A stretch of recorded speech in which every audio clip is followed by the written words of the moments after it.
Welcome back to ReadingBear. Today, we will take a look at some new IDontWorkHereLady stories.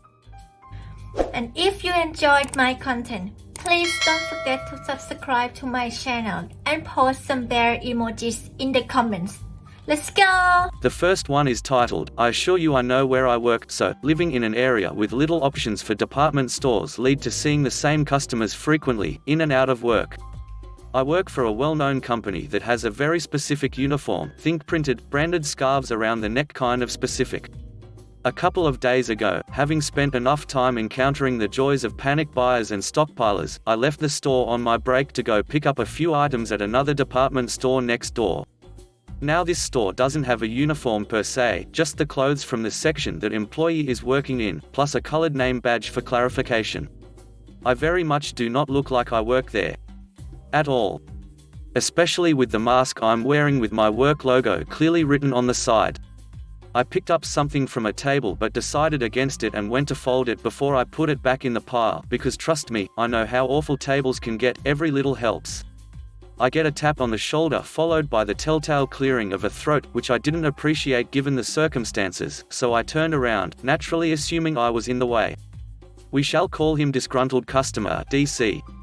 Quick apology later, I turned to move on as my break was due to be over pretty soon. Then another throat clearing and, I'm paraphrasing here, DC, I do not appreciate you ignoring me. Me, oh sorry, I just assumed you were trying to get past. DC, you assumed wrong. Now, help me find X product in X size since there isn't any out. You must go to the back and find some now. Me, once again, sorry but I don't work here, but I'm sure there will be someone nearby that can help. Once more, I try to leave knowing I need to get back to where I actually work. DC, where do you think you're going? How dare you lie to me, I know you work here because you've served me before. Now hurry to the back or I'll call a manager for your incompetence and rudeness. Me, really, I don't work here, although I may have served you at my workplace, which to reiterate isn't here. I really can't help you. DC, you work here, stop lying to me and do your job. You young people these days don't understand customer service, I demand you help me this instant. At this point, I really had to leave, so quickly waved an employee that actually worked there over to deal with DC as I legged it back to work to make sure I was back in time from my break. Didn't get a chance to buy anything I was planning on buying, but I did leave DC spluttering in rage and a pretty notable shade of red, little wins I suppose. The next one is titled, Nipped a Karen in the Bud. Years ago, I worked in local news in a small southern city that was a popular tourist spot, especially among folks from the northern US. As this was a few years after the Great Recession and hospitality was the only real industry in the city, we did a lot of stories on tourism business, flights, etc. I was at the airport one day preparing for a live shot and shooting some B-roll with my camera. It had the nationally recognized TV network symbol and the word news emblazoned on the side. Additionally, I had a stick microphone with the same logo attached to my belt. I was in a shirt and tie, but had my sleeves rolled up and tie loosened. For reference, all airport employees were wearing polo shirts with the airport logo on them, as well as very visible ID badges. A group had just arrived at the baggage claims. I was making conversation with one person when a lady seems to literally part the crowd of people to head straight for me. This was nearly a decade before Karens were a thing, so I'll dub this lady, Proto-Karen. She was in her 50s, but dressed like she was 20 years younger and was wearing an overly bedazzled cowboy hat. She looked as though she had lived, laughed and loved her whole life, leaving a trail of mangled managers in her wake. She moves over to me like she has a purpose and slinks one hand on her hip. She looks at me smugly and says in a forceful tone, "Do you work here?" I say no, and it's almost as though she doesn't know what to do with herself. She sits there for a moment, staring at me, blinks twice, mutters, "Oh," and just sort of dissolves back into the crowd. To this day, I wonder what she was about to demand or complain about, because she clearly had an axe to grind. The only thing I can guess was that she had not enjoyed her flight, as a few people at the baggage claim complained about turbulence. But I'm not sure what she expected an airport employee to do about warm air rising and causing turbulence. The next one is titled, I don't work here Karen, I live in Southeast Texas, oil country. I wear a PPE, personal protective equipment uniform, with my company's name and logo, along with an ID badge with the same name and company logo. I also live in a really nice suburb. I'll start off by naming all characters. I'll be T, Karen will be Karen, Walmart employees will be W1, and MG for manager. While visiting our local Walmart, I'm in the meat section looking for ground lamb when an older lady asked me if I knew what aisle the toilet paper was on. I shop at the Walmart a lot, so I tell her aisle 17, she thanks me, and part ways. Not 2 seconds later I hear someone say excuse me, very rudely, let's call rude lady Karen, and myself T. Karen shrieks out, I tried getting your attention before that other woman, why didn't you help me first? I respond, ma'am, I didn't hear or see you, and I don't work here. That other lady asked for my help, politely I might add, so I helped her since I knew where the item she was looking for is located. Karen, well, since you helped her, and know where things are at, you must help me. I laugh, and say listen C-word, I don't have to do anything, especially for an entitled Karen like yourself. Karen gets racist real quick, I forgot to mention I'm Mexican in Southeast Texas, belts out, well what do you know, a lazy Mexican, my blood is boiling, so I belt out, listen here you racist C-word, get the duck out of my face, duck you, and duck your family. Karen's face turns bright red, and Karen proceeds to slap me twice. Then an employee walks over asking, excuse me, is something wrong?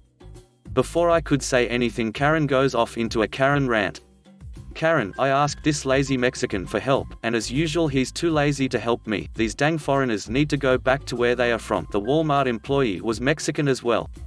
Karen then continues saying, then after I asked for his help, T slapped me, and called me a C-word and a witch. Meanwhile Karen didn't know W1 saw the entire altercation. Karen yells I wanna see the manager, and have T arrested. W1 complies, and calls for his manager over the loudspeaker. MG arrives, asking what's going on, and Karen repeats her lies. MG asks me what happened, then W1 what happened. MG asks Karen, do you want me to call the police? Karen, yes. Side note, if W1 hadn't come over when he did, I was ready to smack the crap out of Karen. The police arrive, all the while Karen going on and on about how I'm going to jail, and getting deported. The police question all parties involved, then ask if there's security footage. MG replies absolutely. Karen then started shaking, knowing darn well what the truth was. The police watch the video, and ask me if I want to press charges. I said with absolute satisfaction, yes I want to press charges on this racist C-word. I forgot to mention the police, as well as MG are Mexican, and they all start laughing. The police then put the Karen in cuffs, and took her to jail. I had to go to court a few months later, and Karen received 14 months, 2 years probation, and 1 year of community service. Karen was lucky she wasn't charged with a hate crime, but justice was served. While in court I was able to make a statement to Karen, and I told Karen, I am 1/2 Mexican 1/2 white, I was born in Ohio, and my parents were born in Ohio, regardless that I'm of Mexican descent, and that I was born here in America. Your racism is not tolerated anymore, I hope you get the justice you deserve in jail. Karen had the nerve to respond by calling me a spick, but I had the last laugh when the deputy who took her away was guess what? Mexican. I'm guessing Karen didn't have a good day after. While going through processing, the next one is titled, Let This Be a Lesson. Context, this story is about my sister who is very much into the goth scene. My sister is also a teacher, and for professional reasons, she tones down the goth for school, but still wears a lot of black and gothic jewelry to work. Now onto the story. Last school year, my sister had a student teacher named June. June was a lovely girl in the classroom, great with the kids, and my sister could tell she would be a great teacher one day. She got along with my sister well enough, but she thought my sister was weird, well for being goth. But being in her 30s, my sister doesn't really care. Well, one weekend my sister went to the mall with a couple of friends, looking like she came out of a Charlotte Bronte novel, i.e. really pale skin and dark makeup, went into a candy shop, and lo and behold there's June. My sister went away from her group of friends and to strike up a conversation with June, and here is the interaction. Sis, hey June. How's your weekend go? She was interrupted by June. June, yeah, can you get me like 3 pounds of jelly beans and some item I can't remember? Sister's brain stopped working. She looks at the candy store employees who were wearing blue bright shirts and aprons with the store name on them. My sister looks like Morticia Adams.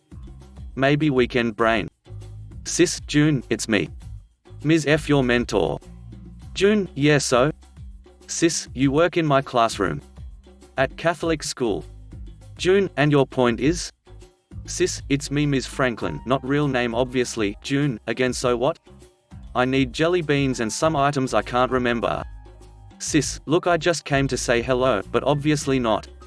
You are being really rude right now. June, how dare you? I go to fancy college and student teacher at Catholic school. I'm getting the manager. Sis, oh, sure, go ahead. I am also going to tell the headmaster about this incident, and your professor. God forbid you to run into any parents or kids outside of school. Sister walked away. She didn't email the headmaster or her professor but did email June telling her to meet her early on Monday morning. Monday morning comes around and my sister looks less like Morticia and more like Abby from NCIS. My sister is one of those who they are mad, she gets stone-faced, does not show any emotion. June comes into the classroom all chipper and smiles, and my sister gets up to greet her. Sis, June, we have a lot to discuss. First, did you not truly know it was me on Saturday at the candy shop? June's face went white. But she didn't say anything. Sis, can you explain your behavior that day, or is that how you are outside of the classroom? June, I didn't recognize you at first, but when I did, sis, so, you double down on your mistake, and make a complete ass of yourself. You're lucky that I didn't tell the headmaster or your professor about this. Let this be a lesson. You never stop being a teacher outside of school. You may be the only adult your student may trust. If you act the way you did this past weekend, and that student sees you act like that, you have just broken the trust. Never do that again. June sobered up real quick after that. They finished up the school year. My sister never saw June again, but she hopes that encounter that weekend taught her something. The next one is titled, Mistaken at Walmart. I have always been tall, so at 13 I was about the same height as some shorter adults. I one day went to Walmart with my mum and she left me alone to go grab something. I was wearing a baby blue sweater and jeans, so I guess that's why this Karen thought I worked there. I was looking at clothes and just minding my business when this woman storms up to me and very loudly goes, "Excuse me?" I kinda ignore her cause she couldn't possibly be talking to me, and I was extremely shy at the time. She says it again and kinda waves a hand in front of my face when I realize, oh, she means me. The second I look at this woman, she immediately starts on about wanting something in another size and how I'm disgraceful for ignoring her and clearly bad at my job and just blah blah blah. I was so taken aback and honestly scared because of how shy I was. I just stayed quiet. I didn't know what to do and just said, "I'm sorry, I actually don't work here." She interrupts and yells at me to speak up, and now I'm starting to tear up a bit, but then she says, "Honestly, your mother has a lot of explaining to do, you're useless." Y'all, I snapped. Hey, I don't work here. I'm 13. And as far as mothers, I'd say your mum has some explaining to do considering how much of a witch you turned out to be.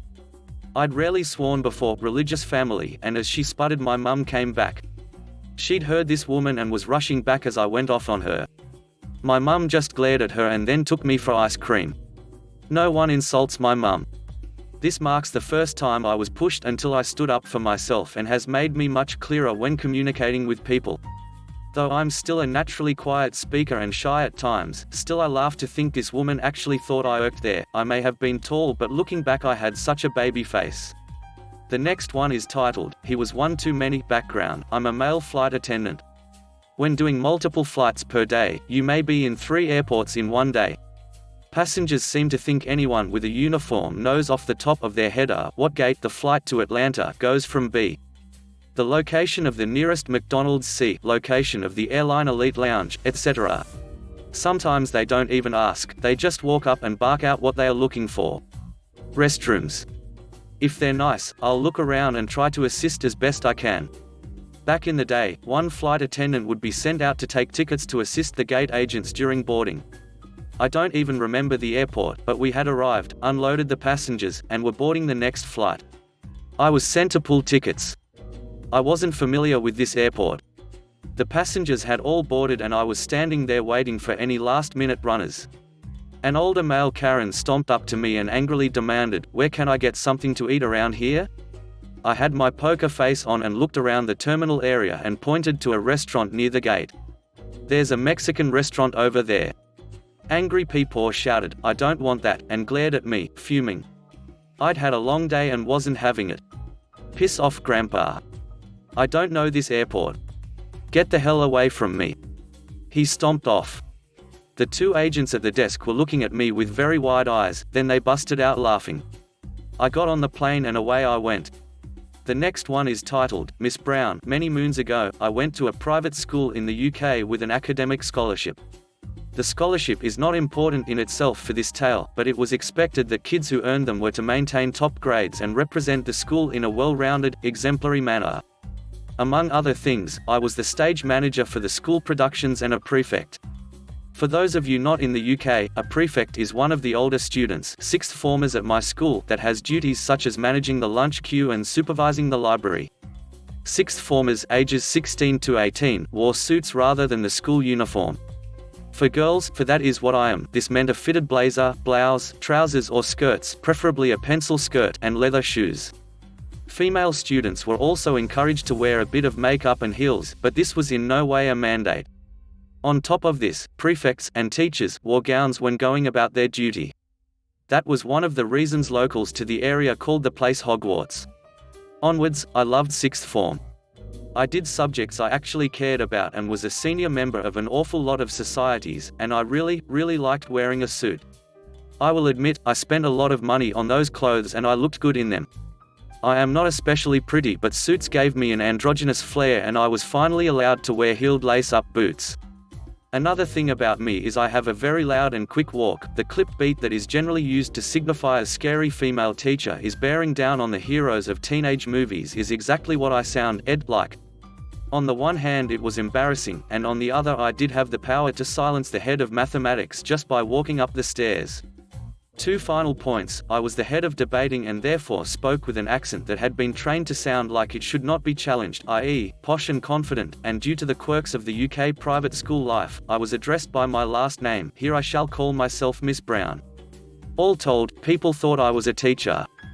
Just with a really young face. Prospective parents, teachers applying for jobs, new students. As a prefect, it was part of my duty to lead them around the school, showing them a selection of classes and extracurricular activities. Conversations often went as such, and what do you teach? Me, I don't, I'm a student, oh. Right. Leading to an awkward silence as long as the English corridor. Somehow I feel that I was a disappointing tour guide. The next one is titled, I just came for the candy, I'm 10, what did you expect? Well, to start of this story, let's have a bit of context added to this delightful mixture of wonderful confusion. This happened back in my 5th year of elementary school before all this sickness Mumbai jumbo ever started. My school used to do this rally fundraiser for the school to have a successful end of the year, because they don't get enough from taxpayers. Now in this rally raiser, yes, we're calling it that now, deal with it, a lot of school children would usually help, whether to get free candy or seen as the best student in the class. So there was no shortage of other kids running around in white t-shirts trying to help the most they could, because we were as spineless as a washed-up octopus. Somehow on this day I was wearing a white t-shirt, because this story needed me to look like someone who was helping. Now let's get to the people that are in the story of the day. M. Mother. J. Little brother. RL. Random lady. F. Friend. Now to the story, because the intro took way too much of your time. So I'm there amongst the many other children trying to do their jobs like the little worker ants they were. Now the origin of my white shirt came from a very close friend of mine that somehow was a teacher. No, I did not use that status to my advantage because I didn't have to and made it through art with flying colors. Lol, flying colors. She gave me the shirt because someone didn't come and said they couldn't, even though they said they could, but that's just something that was resolved later and was okay for the night. Now it was really cold in there, that being because we were in the gym and it was fall, so I put the white shirt over my other to layer it and hopefully make myself warmer. It worked and was substantially warm for the rest of the event. I then went around seeing if I could help small things like set up stands and help smaller ones in reaching things. My family is Yal and I got the brunt of it and was super Yal back then for my age. Then the parents came in with their money in hand ready to waste it on edible goods and things they won't bother to do later in their miserable lives. Me being the pushover, I was opened the doors and welcomed them in like it was a county fair or something. Now it had been well over a good 30 minutes and people were getting into the swing of things and M was over on the side kinda dying in the loud noise of the crowded room. M had fibromyalgia and didn't know until this year, and this event was a good indicator that something was wrong. Don't worry, the pandemic is marking her a lot stronger with all the peace and quiet a mother could have with 3 children running around while doing her job as a teacher with 13 other smaller children to deal with. Now where was I? Oh yeah, mother dying in the corner. As I was walking around helping with stuff I didn't need to do and checking out the cool stuff that actually happened in this rally razor, here is when RL comes in. RL, hey, do you know where I can get specific item that needs a lot of instructions to get but wasn't listening, so I don't really know what she said in the first place. Me, no, but I do know someone who does. Enter F me. Hey F, this lady wants to know the location of something and I was just wondering if you could help her. RL, yes, I asked this young sir where something is but he won't answer me. I just remembered she said that like F was the manager or something. Lol. F, yeah, he isn't part of the kids that are here to help, he just came because of teacher friends. Me, no, I just came for the candy. F, of course you would. RL, looking kinda embarrassed. Oh, sorry. RL then proceeds to follow F to where she wanted to go. I had a few run-ins like these, but this one was the most memorable because of that comment after getting F, and if anyone is wondering, yes, I got loads of candy. The next one is titled, The Story of a Woman Whose Actual Name Was Karen, and she very much fit the pop culture description of a Karen. I just want to put it out there, that the part of this post that fits this subreddit is just a small part of the story. Karen was very, very interesting. So, I first met Karen at Rest Home A, where, like most, there was a no alcohol policy. This didn't stop her from drinking in secret, it's in quotes because the staff always found out. Our rooms were close by and one night I guess she was so drunk she was on the floor unable to get up, and she was yelling for help and getting ignored. So I got up and went across the hall to the nurse's station and said, I think that lady over in that room needs help. Another time she was out in the courtyard drinking, and when the staff questioned her she said, it's just pop. They of course said, if it's just pop you should have no trouble showing it to us. Well yeah, because if it's just plain old pop that hasn't been spiked you literally have nothing to hide. She wouldn't show them. Y'all know what happened next. By the time I was at Rest Home B, where alcohol was permitted in residence rooms or during the monthly happy hour in the activity room, Karen was there too. We were roommates twice. Wednesday nights were the worst. I had an Amazon Echo and would have to play classic rock just to keep the peace. She'd spend all of her money on beer every week, and would lay there in her bed pouring cup after cup, till by the end of the day she'd had, like, 8 cups and was totally freaking plastered. She'd get so drunk she wouldn't be able to go downstairs for a meal.